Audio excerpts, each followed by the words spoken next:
তোমার নাম কি? এ পাখে দেখো। সাব্বাস।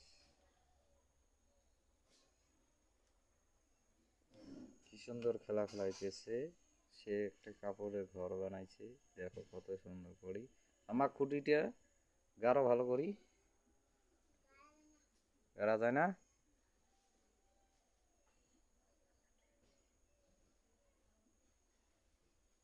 অনেক মজার খেলা খেলতেছে সে।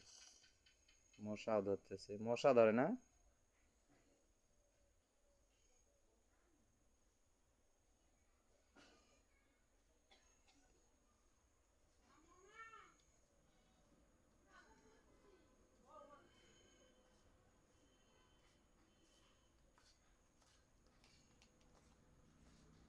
আর বড়ি না নিসবা ওই আজকে গাঁও খান ঝাড়ি আনছি না গাঁও ঝাড়ি আনছি হাতে এক না জোরও নাই